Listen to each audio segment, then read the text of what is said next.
Have you ever got some help or really dialed in and you're like, I'm doing the things, and you start to feel a little bit better, and then all of a sudden it stops? It's like your body just starts to hit the brakes and you're like, I don't understand. What is the point in all of this hard work? Here's like the truthiest truth that I've definitely heard out in the world. Progress is almost never linear. Not in fitness, not in your hormones, not in healing, and definitely not in perimenopause.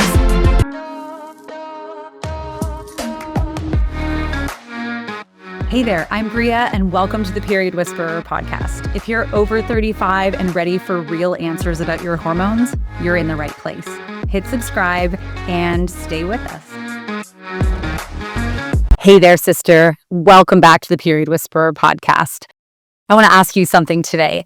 Have you ever got some help or really dialed in, your focus, maybe even listened to this podcast for a while? Maybe we've even worked together. Maybe you have hired someone and you're like, I'm doing the things, and you start to feel a little bit better. And then all of a sudden it stops, like your body just starts to hit the brakes and you're like, I don't understand. I've put in all this effort and I'm not actually noticing that much of a difference. Like, you were sleeping better, your workouts felt strong, your period felt more regular if you're still having a period, or at least your PMS improved, your digestion was cooperating, and then suddenly you're exhausted again.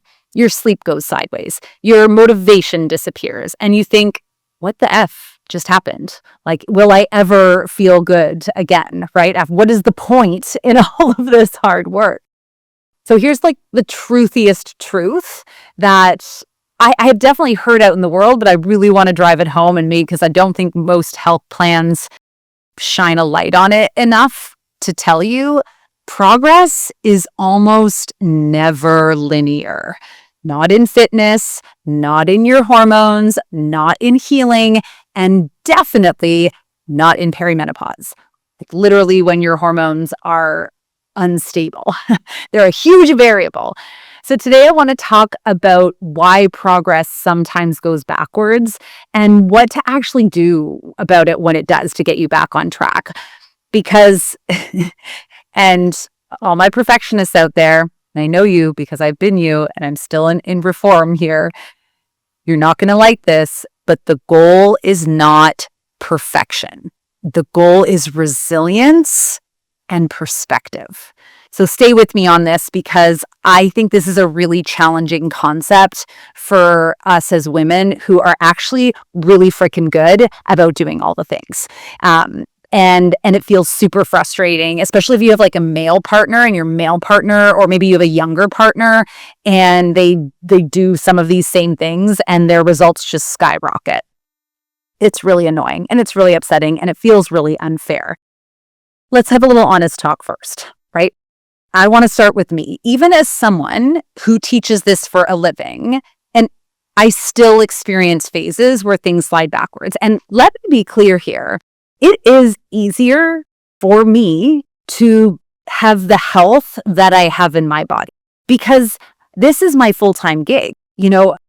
It's a part of my job, right? It's a part of my career to be on top of these things. So the information that I'm constantly taking in on my walks or my podcasts, so much of it has to do with understanding the body, being healthy. Like, my whole goal is to be optimized so I can share this information for you. So it is easier for me in the same way where I wouldn't want to hire a personal trainer who wasn't fit. I hope that you would hold me as your practitioner to that standard, because if I'm practicing what I'm preaching and I'm not doing pretty well, why would you want to listen to me? So I think it's really important, though, to understand, like, it is easier for me to do this. I do work really hard at it. This is my career, and I still have times and phases where I'm like, what the heck is going on? Sometimes, my nutrition consistency slips. And I just got back from like a spring break vacation, and I definitely ate way more gluten than I normally would, and I can feel it. I definitely did not hit the amount of protein that I normally would. I didn't get the same kind of exercise in that I would, and I didn't sleep as well because I was in another bed. Like all of these foundational pieces of my health. In fact, the only things that were absolutely consistent were like my AG1 greens in the morning and my bean minerals, because I can travel with those, I can get them in, and some of my supplements that are the most important corrective ones that I'm working on. So sometimes it's my nutrition. Sometimes my sleep gets weird again. For me, that's always one of my rickety points. I can pretty much tell that I am either something's going on with my hormones or I am feeling way more stressed when my sleep gets a little, bajiggity. And like many women, some women are really great. Some of you are really great at recognizing stress, and some of you are terrible at it. And I am terrible at it. It's like I've just learned how to put on blinders and pretend everything is fine.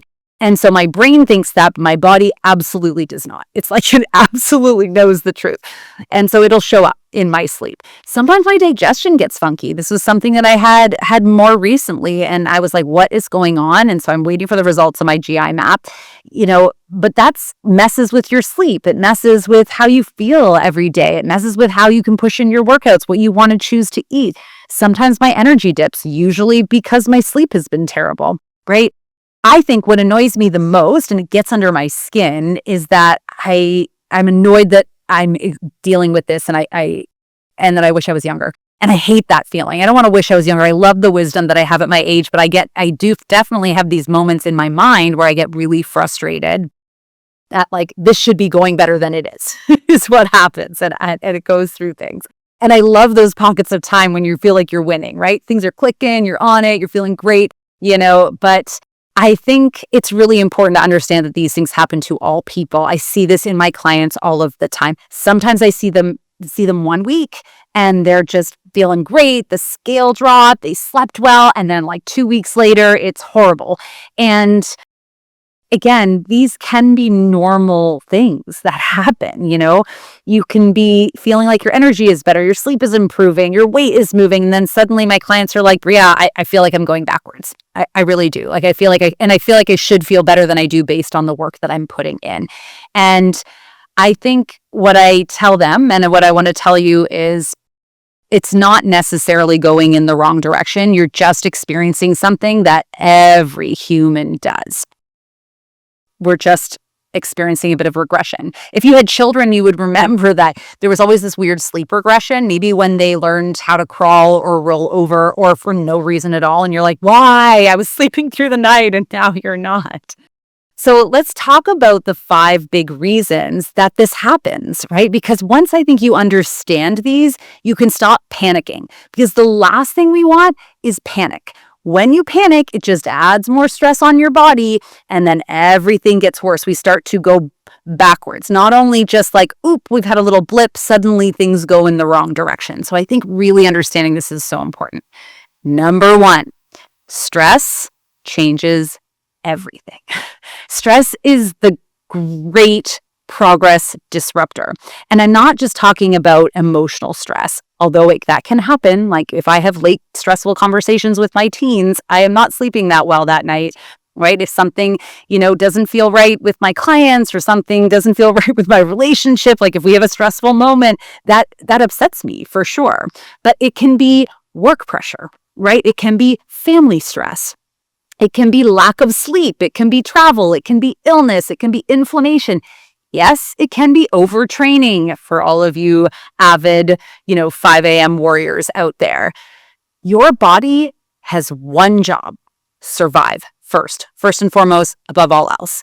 When stress rises, the body temporarily shifts resources away from things like fat loss, hormone balance, digestion, healing, and suddenly everything feels stalled.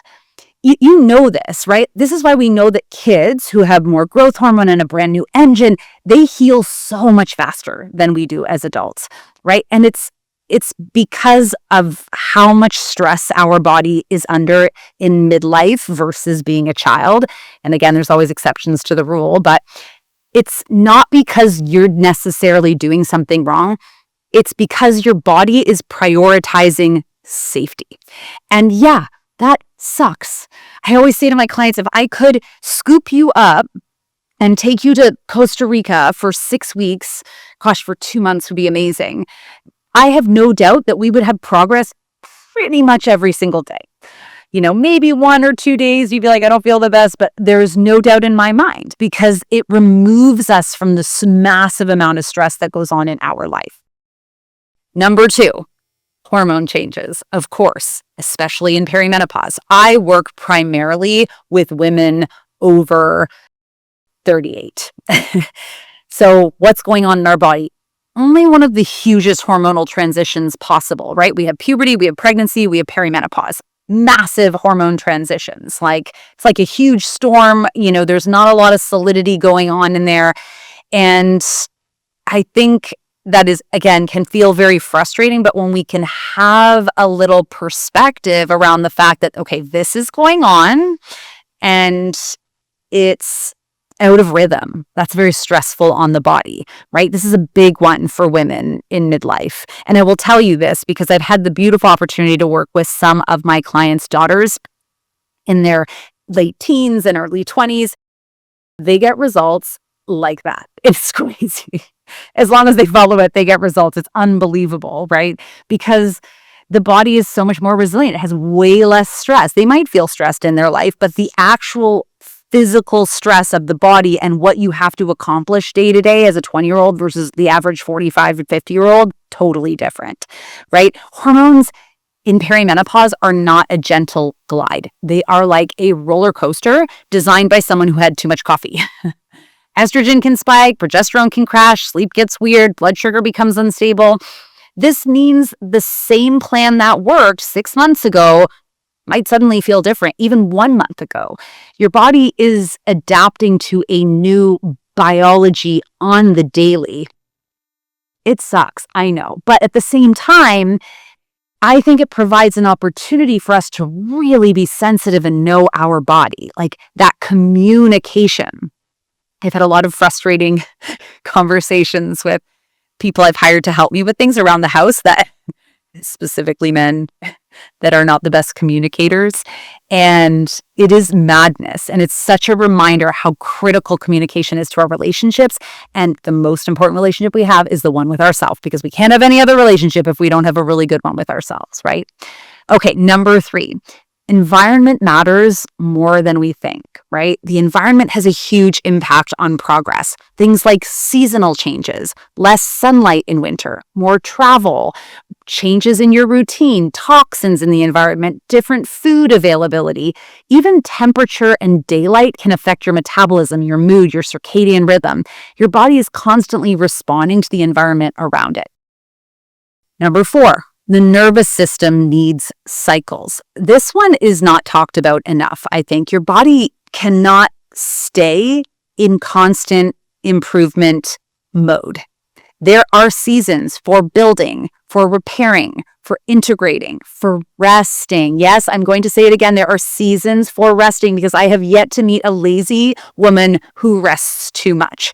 So there's a really good chance you need a little bit more rest than you're getting. And that can feel frustrating, right? Because you want to progress, but really the way it's like 1 step back for 3 steps forward. These sayings have been around since the dawn of time for a reason, because they are authentic. They have integrity, right? Think about strength training. You don't build muscle during the workout.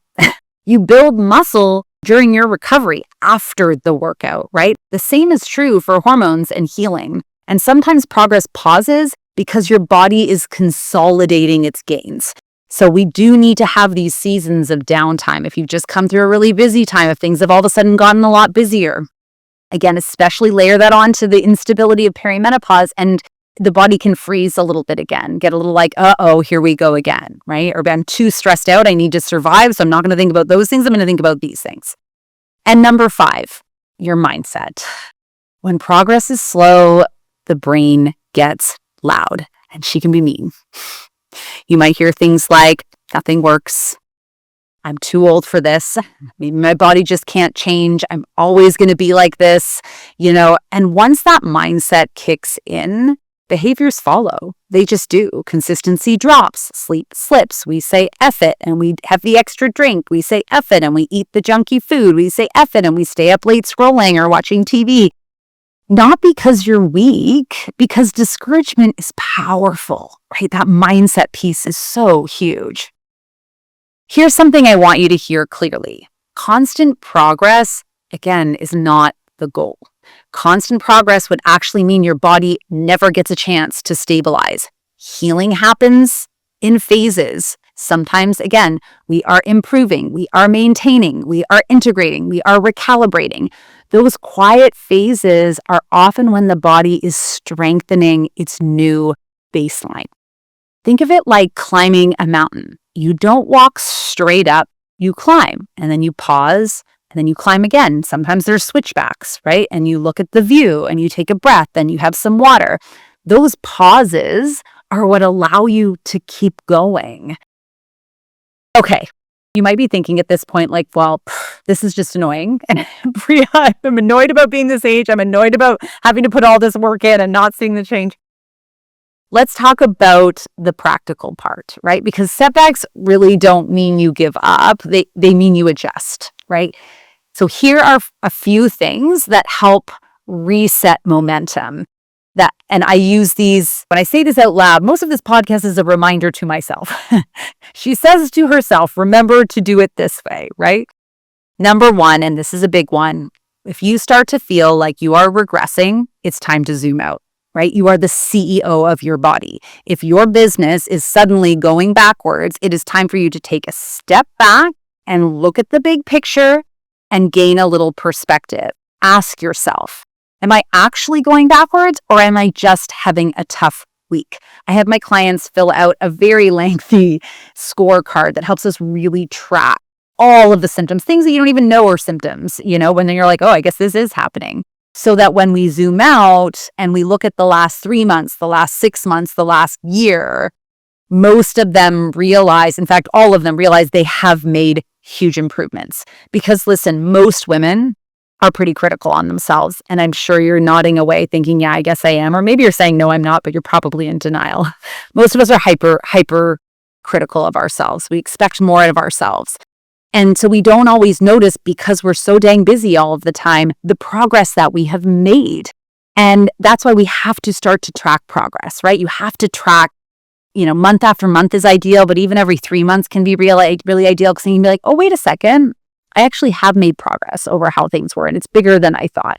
It's a very eye-opening practice I do with my clients, and I have to do it with myself, because otherwise I think, I get my own issues with, being a practitioner and not feeling the best that I can, because I should feel the best that I can, because this is what we do as women, right? Okay, so number one, zoom out, gain a little perspective. You are the CEO. Let's take a look at what the numbers and the analytics actually say. Number two, return to the foundations, right? Always, always, always. So I come back from a trip. Sometimes I feel better when I come back from a trip, depending on the type of trip. Sometimes I feel worse, depending on the type of trip. It's time to come back to these foundations. Whenever things feel off, I go back to those basics, the unsexy things that are always going to work and always create a foundation, right? My protein intake, my low inflammatory food intake, my daily movement, my hydration, my minerals, my sunlight, your sleep routine.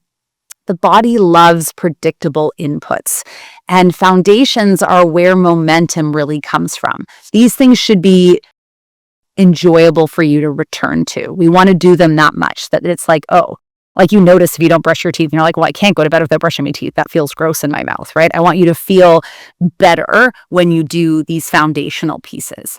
Number three, and this is a hard one, but you got to do it. You got to do all of them. Reduce the pressure. Sometimes the best thing you can do is stop trying to force progress. Dial back your intensity.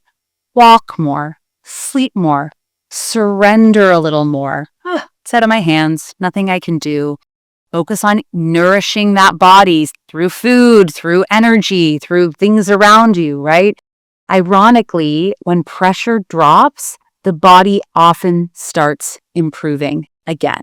Remember, there are people who I think gain weight in stress, and there are people when we were younger who lose weight pretty quickly during stress. And I think the key difference is our capacity for stress. If you have a big capacity for stress and you go through a very stressful situation, it is more common to lose weight because the body has that. They're like, great, we got this. I'm on it. I'm going to spend this energy. I'm going to spend this money, right? And it's just going to burn through and we're going to fix it. And yes, it comes at a bit of a cost to your body. And then you have to repair that body. But if your body is in a low capacity already, if it's already in survival mode and you enter stress, it's going to get ugly. And that's what we want to avoid, right? We want to come back from that. We want to get out of that health debt. We want to build up the energy in the body. So reduce the pressure.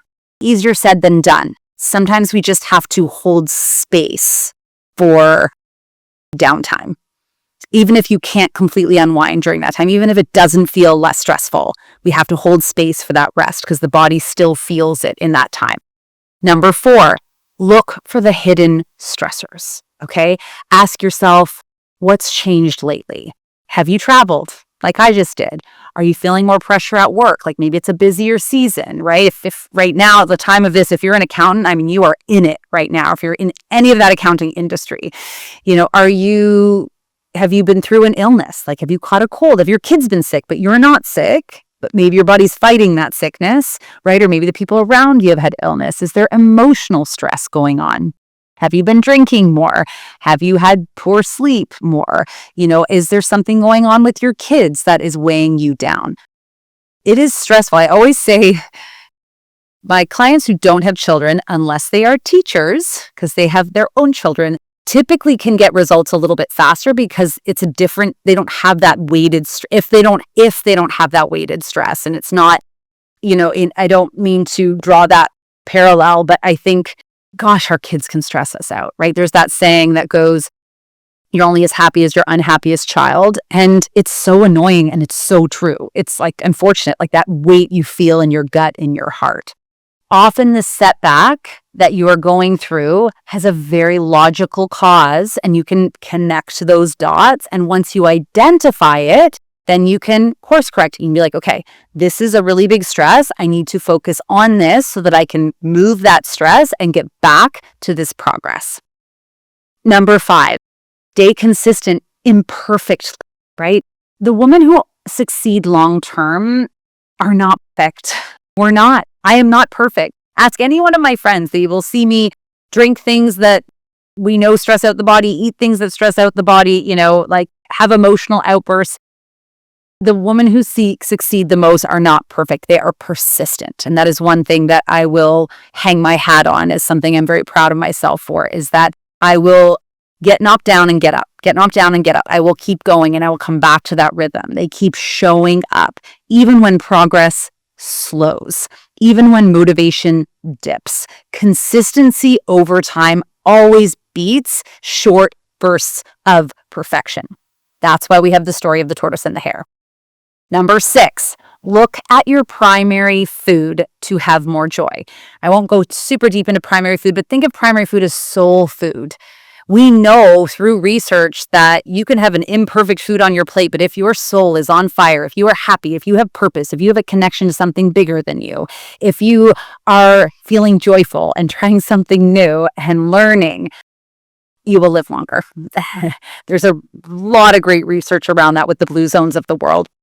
Also, when you have something bigger than you to focus on, you stop making smaller little niggly issues bigger than they need to be. And I don't mean to diminish a poor progress. I just mean sometimes we need to stop watching the pot boil, right? We need to take our eye off of it for a little bit. And you've got to get out into the world and find things that really bring you joy in different ways. It helps calm the body. It helps give you perspective. It's actually like a super powerful move. Number 7, get help. Get help. I will be the first to admit that when things get hard, I want to duck and run. I want to stick my head in the sand. But when I meet up with my friends and just have a conversation, when I hire someone to help me and I come to the table in a collaborative way, I think this is really important that a lot of people miss. Sometimes I have clients come to me and they've had labs done or they've worked with people before. And I just have found for myself that you need to find a coach if you're going to hire a coach that is collaborative. You are doing this together. So you need to be able to come to the table, share that you're struggling, and be open-minded to how we're going to tweak these things, what our options are, right? So be collaborative in the help that you ask for. All right, sisters, I hope that helped. I hope that gave you some new things to think about and gave you some perspective, especially if you've been feeling like you're doing the things and they were working and now they're not, as I appreciate how frustrating that is. So if you're feeling like you've taken a few steps back lately, let's take a breath. Nothing has gone wrong. Your body is not failing you. You are doing enough. I feel like I need to highlight that one. It's simply navigating stress, hormones, environment, life. Progress isn't a straight line. It's a series of adjustments. And every time you learn to navigate a setback, you become stronger, wiser, more resilient, and you hear more of what your body is saying because you work in collaboration with that body. And honestly, that's real progress.